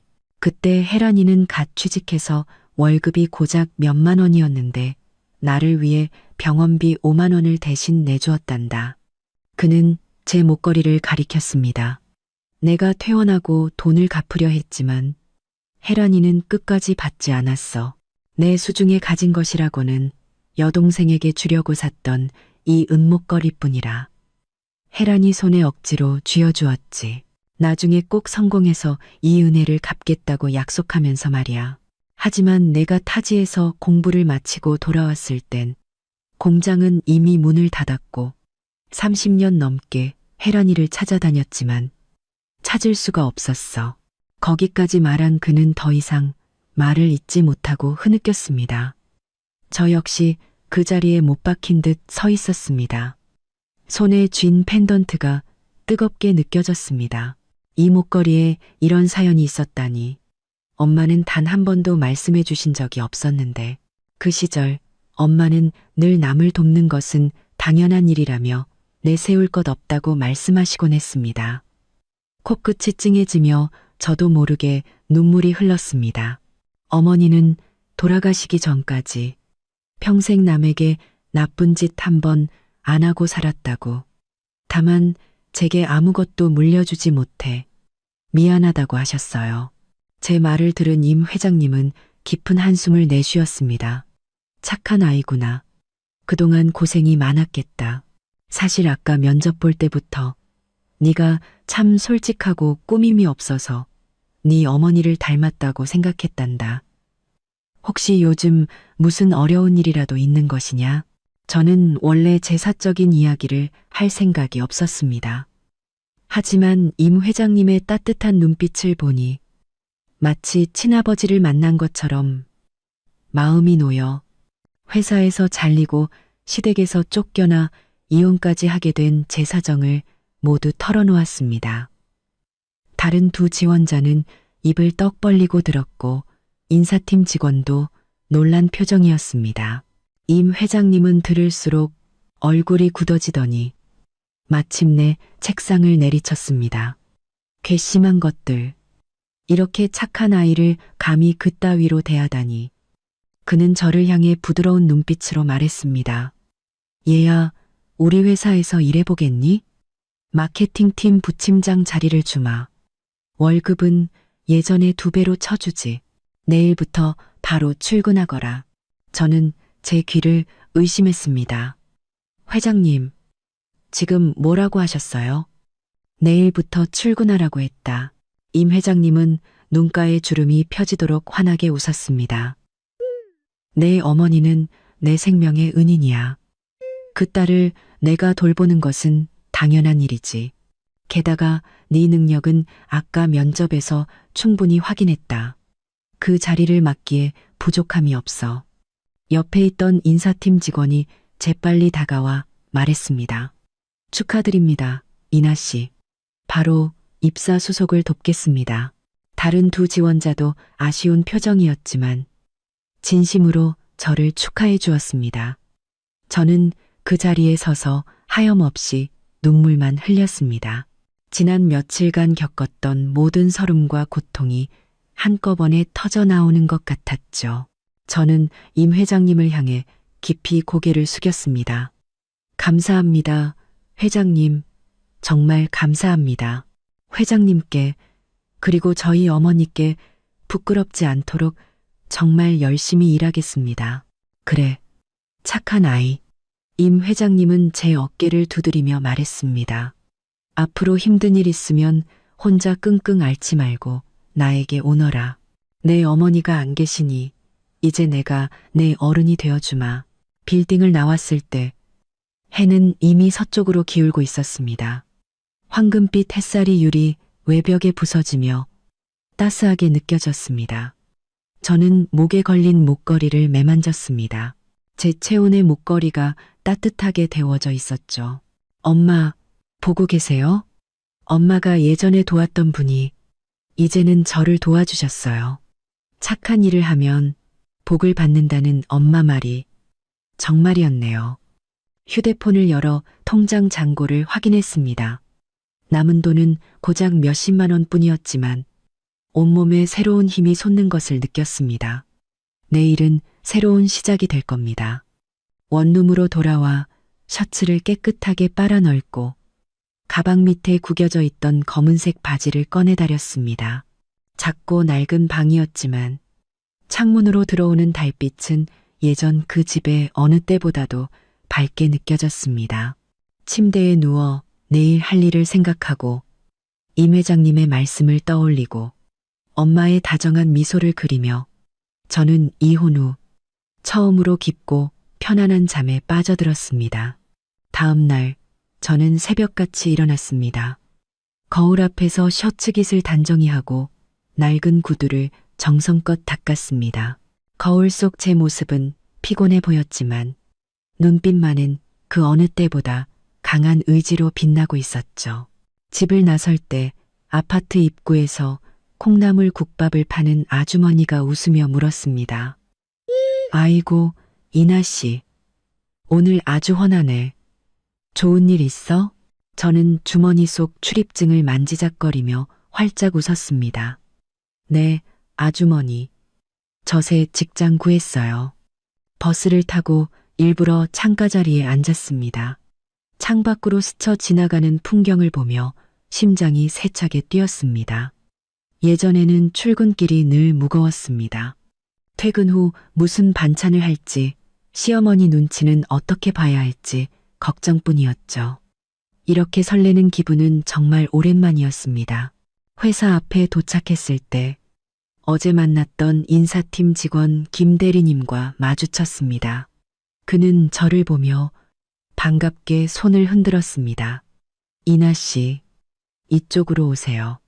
마케팅팀으로 안내해 드릴게요. 마케팅팀은 12층에 있었습니다. 사무실에 들어서자 경쾌한 키보드 소리가 가득했습니다.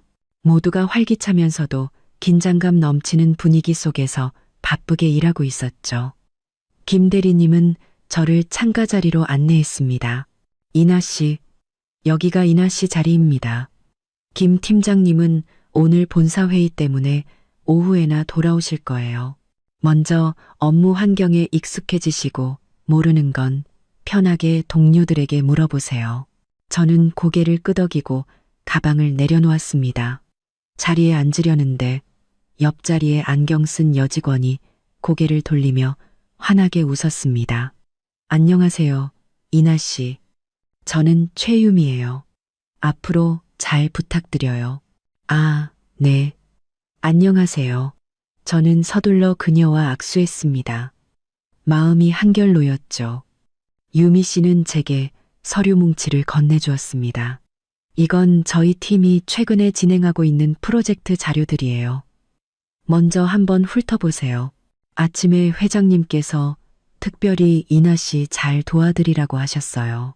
자료를 넘겨보던 저는 깜짝 놀랐습니다. 프로젝트의 규모가 예전 회사와는 비교도 안 될 만큼 컸고 내용도 훨씬 복잡했습니다.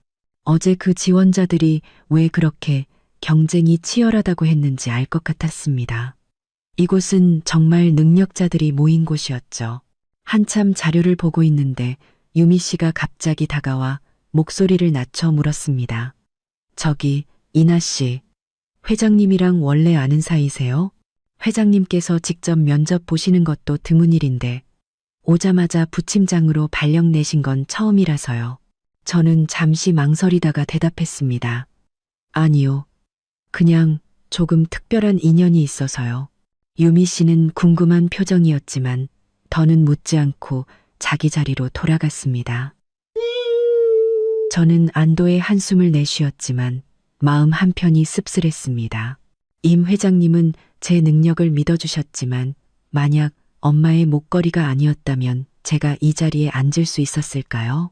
저는 결심했습니다. 어떻게든 빨리 팀원들의 속도를 따라잡아서 낙하산이라는 소리를 듣지 않겠다고. 오전 내내 저는 물 한 모금 마실 시간도 없이 자료를 파고들었습니다.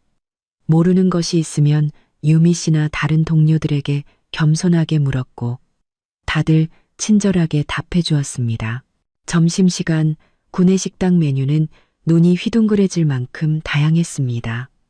저는 가격표 앞에서 한참을 망설이다 결국 고기 반찬 하나와 나물 반찬 하나를 골랐습니다. 시댁에서는 매 끼니가 나물 반찬이었습니다. 어쩌다 고기라도 한번 사면 시어머니는 살림 못한다고 온종일 잔소리를 해댔죠. 밥을 먹고 있는데 휴대폰이 울렸습니다. 모르는 번호였습니다. 여보세요? 어머, 우리 집안의 자랑 아니셔? 어디서 돈방석에 앉아 계신데? 시누이 박미리였습니다. 심장이 쿵 내려앉으며 젓가락을 쥔 손에 힘이 들어갔습니다. 무슨 일이야? 무슨 일은 그냥 안부 전화도 못해. 미리가 비웃었습니다. 오빠한테 들었는데 새 직장 구했다며? 어디야? 월급은 얼마인데? 월세 낼 돈은 있고? 저는 미간을 찌푸렸습니다. 그게 너랑 무슨 상관인데? 상관이 왜 없어? 미리의 목소리가 갑자기 날카로워졌습니다. 잊었나 본데 오빠랑 결혼할 때 샀던 그 아파트. 그거 우리 오빠 돈으로 산 거야. 아, 참, 넌 빈손으로 쫓겨났지. 그 집이랑 넌 이제 아무 상관없겠네. 하긴 너 같은 주제에 밥이나 굶지 않으면 다행이지. 저는 분노로 손이 부들부들 떨렸습니다. 반박하려던 순간 그녀는 전화를 끊어버렸습니다. 옆에 있던 유미 씨가 걱정스러운 얼굴로 물었습니다. 이나 씨, 괜찮으세요? 누구예요? 괜찮아요. 그냥 상관없는 사람이에요. 저는 고개를 저으며 억지로 밥을 몇 숟갈 더 떴지만 입맛이 싹 가셨습니다. 식판 위에 제육볶음을 보는데 문득 결혼 초의 일이 떠올랐습니다.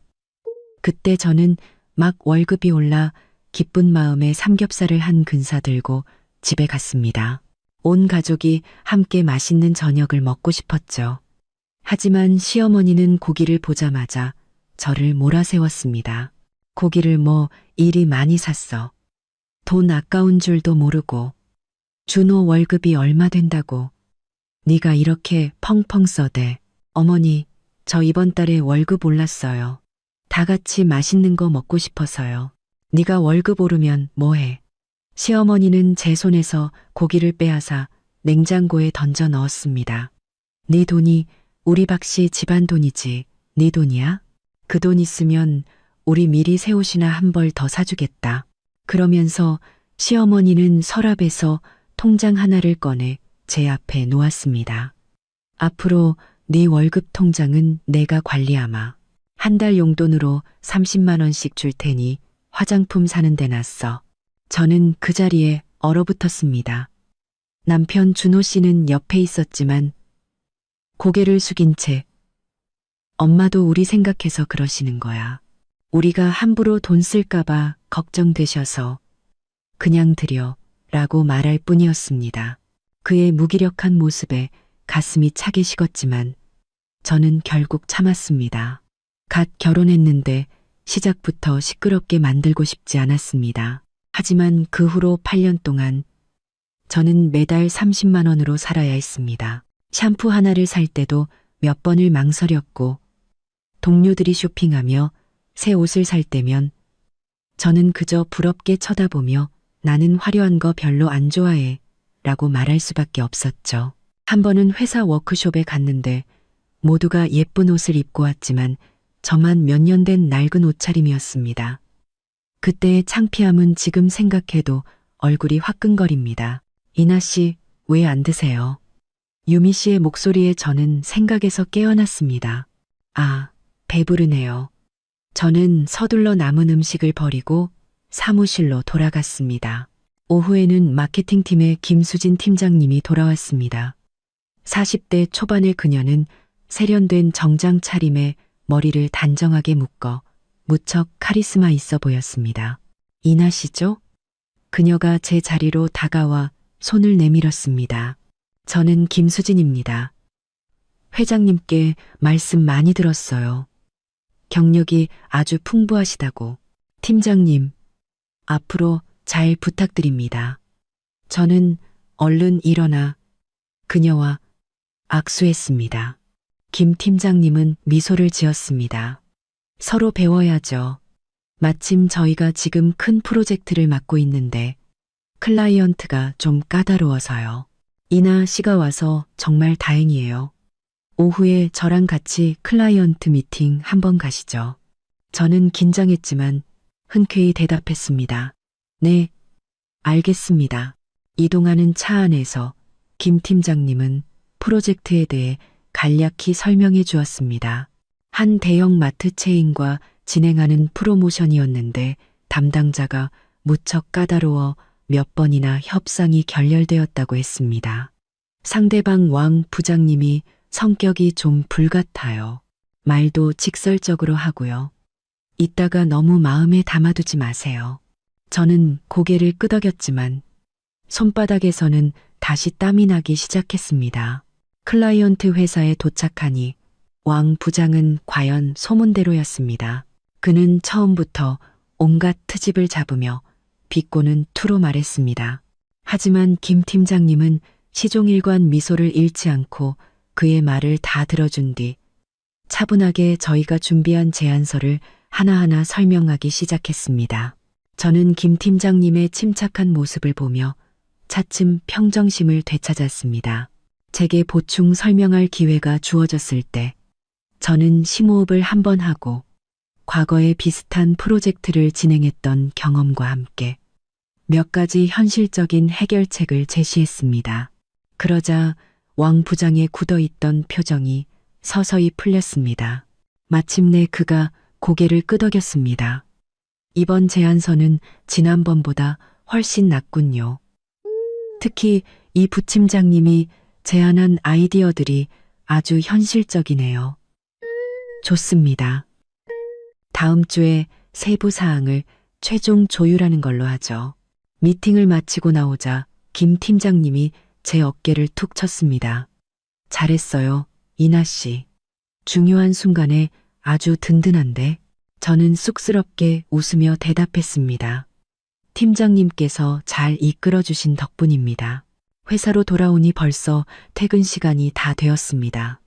짐을 챙기려는데 유미 씨가 달려와 말했습니다. 이나 씨, 회장님께서 사무실로 잠깐 오시래요. 혹시 오늘 내가 뭘 잘못했나? 저는 불안한 마음으로 18층으로 올라갔습니다.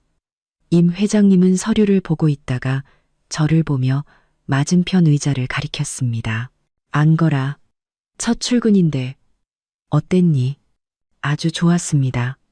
동료분들이 많이 도와주셨고 오후에는 팀장님과 함께 클라이언트 미팅도 성공적으로 마쳤습니다.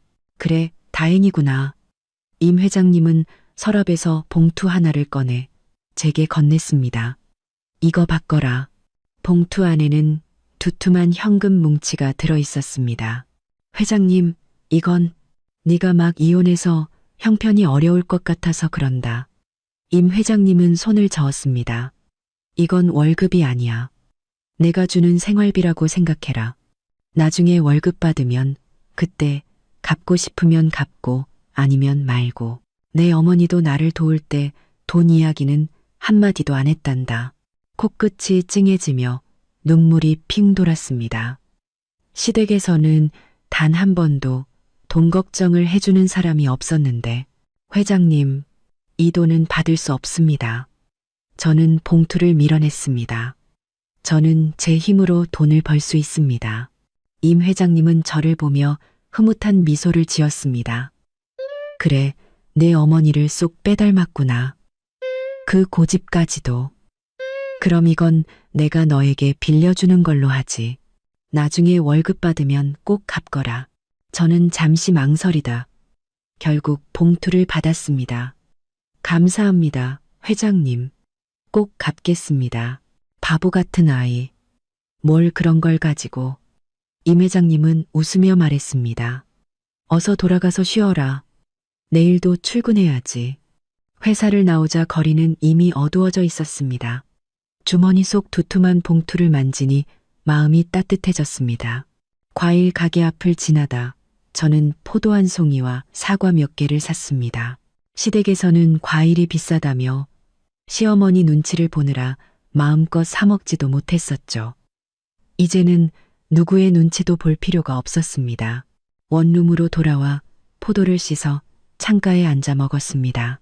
고요한 방 안으로 달빛이 쏟아져 들어왔습니다.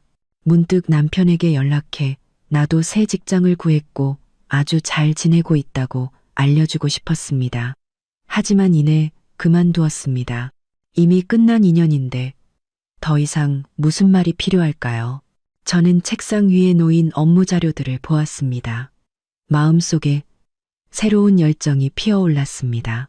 과거에 저는 참고 견디면 모든 것이 괜찮아질 거라고 믿으며 다른 사람의 부속품처럼 살아왔습니다. 그 결과는 짐덩어리 취급을 받으며 버려진 것이었죠.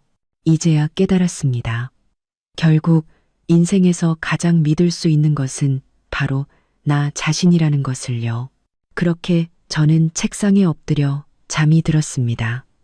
꿈속에서 엄마가 저를 향해 환하게 웃으며 손을 흔들어 주었습니다. 우리 딸 장하다. 그 후로 저는 마치 태엽을 감은 인형처럼 일에만 몰두했습니다. 김 팀장님은 저를 믿고 까다로운 업무들을 맡겼고 저는 밤늦게까지 남아서라도 맡은 일을 완벽하게 해냈습니다. 유미 씨는 제가 너무 무리한다며 걱정했지만 저는 괜찮다고 웃어 보였습니다. 어느 날 오후 한참 서류를 검토하는데 배에서 꼬르륵 소리가 났습니다. 시계를 보니 벌써 5시가 다 되어 있었습니다. 점심도 거른 채 일에만 몰두했던 겁니다. 유미 씨가 과자 한 봉지를 들고 다가왔습니다. 이나 씨, 이거라도 드세요. 과자를 한 입 베어 무는데 문득 또다시 과거의 기억이 떠올랐습니다. 아이를 가졌을 때 입덧이 너무 심해 아무것도 먹지 못하고 새콤한 자두만 찾았습니다. 퇴근길에 시장에서 자두 한 봉지를 사서 몰래 품에 안고 집에 들어갔지만 시어머니에게 들키고 말았죠. 그녀는 제 손에서 자두를 빼앗아 바닥에 던지고 발로 지식였습니다. 이 돈 아까운 줄 모르는 것. 준호가 힘들게 번 돈을 이런 데다 쓰다니. 어머니, 입덧이 너무 심해서 새콤한 게 먹고 싶어서요. 입덧은 무슨 내 뱃속에 있는 건 필시 계집애일 게다. 계집애를 가진 것들이나 이렇게 입맛이 까다롭지. 그 말은 비수처럼 제 가슴에 꽂혔습니다. 아들을 낳아야 한다며 집안의 돈은 손주 분유값으로 써야 하니 자두 같은 건 꿈도 꾸지 말라고 소리치는 시어머니 앞에서 남편은 그저 담배만 피우며 엄마도 옛날 분이시라 그래. 그냥 참아 라고 말할 뿐이었습니다. 결국 아이는 유산되었습니다. 의사는 영양실조와 극심한 스트레스가 원인이라고 했습니다. 제가 병실에 누워있는 동안에도 시어머니는 밖에서 제가 애 하나 간수 못한다고 떠들고 다녔죠. 이나 씨, 이나 씨. 유미 씨의 목소리에 저는 현실로 돌아왔습니다. 클라이언트 쪽에서 새로운 요청 사항이 왔어요. 저는 복잡한 생각들을 머릿속에서 지워버리고 다시 일에 집중했습니다. 그날 저와 유미 씨는 밤 8시가 넘어서야 퇴근했습니다. 회사 건물의 불은 대부분 꺼지고 우리 사무실만 환하게 빛나고 있었죠. 지하철역으로 가는 길, 유미 씨가 말했습니다. 아참, 이나 씨. 아까 회사 앞에서 이나 씨 전 남편 봤어요. 가로등 밑에서 서성이다가 저랑 눈이 마주치니까 황급히 가더라고요. 심장이 철렁했습니다. 박준호가 여긴 어쩐 일로. 그날 밤 집으로 돌아오자마자 박준호에게서 전화가 걸려왔습니다. 나나, 너 지금 임성그룹에서 일한다며? 우리 엄마가 아셨어. 혹시 회장님께 말씀드려서 나 다른 부서로 옮겨주면 안 될까? 지금 자리에서는 아무런 희망이 없어. 기가 막혀 웃음이 나왔습니다. 저를 짐덩어리 취급하며 내쫓을 땐 언제고 이제 와서 제게 손을 벌리다니요. 박준호 씨, 잘 들어요. 불가능해요. 임 회장님과 저는 그저 평범한 상사와 부하 직원 관계일 뿐이에요. 그리고 자리는 스스로 쟁취하는 거지 남에게 부탁하는 게 아니고요. 그래도 우리 부부였잖아. 제발 한 번만 도와줘. 부부? 저는 냉소했습니다. 당신 어머니랑 동생이 나를 내쫓을 때 당신은 왜 부부라는 말을 하지 않았죠? 당신 능력으로 알아서 해보세요. 나한테는 기대하지 마. 저는 전화를 끊고 그의 번호를 수신 차단 목록에 넣어버렸습니다. 다음 날 회사에 출근하자마자 김 팀장님이 저를 불렀습니다. 이나 씨, 어제 임 회장님께 제보 전화가 왔었대요. 이나 씨가 직위를 이용해서 전 남편을 회사에 취직시켜주려 한다는 내용이었어요. 물론 회장님께서는 이나 씨를 믿는다고 하셨고 혹시라도 그 가족들이 또 괴롭히면 직접 해결해 주시겠다고 전하라고 하셨어요. 따뜻한 위로에 가슴이 뭉클해졌습니다. 저는 회의실을 나와 다시 자리에 앉았습니다. 예전에는 억울한 일을 당하면 혼자 울기만 했는데 이제 제 곁에는 저를 믿어주고 지지해주는 사람들이 있었습니다. 점심시간, 저는 닭다리까지 추가해서 푸짐하게 식사했습니다. 아이를 가졌을 때 그토록 먹고 싶었던 자두 한 알조차 먹지 못했던 과거가 떠올라 눈물이 났지만 이제는 슬픔이 아닌 기쁨의 눈물이었습니다. 그 주에 저희 팀 프로젝트는 정식으로 계약을 체결했고 그날 저녁 임 회장님은 팀 전체를 위해 성대한 저녁 식사를 마련해 주었습니다. 식사 자리에서 임 회장님은 제 어머니의 젊은 시절 이야기를 들려주셨습니다. 책임감이 강하고 어려운 사람을 그냥 지나치지 못했던 어머니의 모습을 들으며 저는 가슴이 벅차올랐습니다. 며칠 뒤 임 회장님의 도움으로 예전에 저희 어머니 수술비를 빌려주셨던 먼 친척 오빠와도 연락이 닿았습니다. 저는 그동안의 감사한 마음을 담아 빌렸던 돈의 2배를 오빠에게 송금했습니다. 마음속에 큰 짐을 내려놓은 기분이었습니다. 하지만 평화는 오래가지 않았습니다. 어느 날 퇴근길, 회사 앞에서 시어머니와 시누이가 과일 바구니를 들고 저를 기다리고 있었습니다. 나나야, 퇴근했니? 시어머니는 아무 일도 없었다는 듯 다정하게 제 팔을 잡았습니다. 네가 이렇게 잘 될 줄 알았으면 우리가 그때 왜 그랬을까? 다 우리가 잘못했다. 그러니 내 전 남편, 아니, 준호 좀 어떻게 해줘라. 네가 회장님께 말 한마디만 해주면 우리 준호 인생이 활짝 필 텐데. 저는 기가 막혔지만 침착하게 휴대폰을 꺼내 녹음 파일을 재생했습니다. 저 여자는 이제 완전 짐 덩어리라고. 당장 이혼해. 우리 박씨 집안은 식충이 키울 여유 없어. 시어머니와 시누이의 날카로운 목소리가 울려 퍼지자 두 사람의 얼굴은 새하얗게 질렸습니다. 당신들이 나를 내쫓을 때는 이런 날이 올 줄 몰랐겠죠. 박준호 씨가 능력이 있으면 스스로 증명하겠죠. 저한테 기댈 생각은 꿈도 꾸지 마세요. 그리고 다시는 제 인생에 끼어들 생각 마세요. 한 번만 더 찾아오면 이 녹음 파일 세상에 다 공개해버릴 테니까. 주변 사람들이 웅성거리자 두 사람은 제게 악담을 퍼부으며 꽁무니를 뺐습니다. 그들의 비참한 뒷모습을 보며 저는 통쾌함보다는 해방감을 느꼈습니다. 그 후로 1년 뒤 저는 은퇴하시는 김 팀장님의 뒤를 이어 마케팅팀의 팀장이 되었습니다. 그리고 3년 후 임 회장님은 저를 회사의 부사장으로 임명했습니다. 제가 꿈에도 그려보지 못했던 자리였습니다. 어머니의 길, 저는 국화꽃과 어머니가 좋아하시던 떡을 사서 묘를 찾았습니다. 저는 묘비 앞에 은목걸이를 내려놓았습니다. 엄마, 이제 이 목걸이는 엄마 곁에 둘게요. 이제 저는 엄마의 이 목걸이가 없어도 제 힘으로 굳건히 살아갈 수 있어요. 저는 묘비를 향해 깊이 고개를 숙이고 돌아섰습니다. 묘지를 비추는 따스한 햇살을 맞으며 저는 환하게 미소 지었습니다. 시련과 눈물로 가득했던 과거를 지나 마침내 저는 제 인생의 주인이 되었습니다. 그리고 제 인생은 이제 막 시작됐으니까요.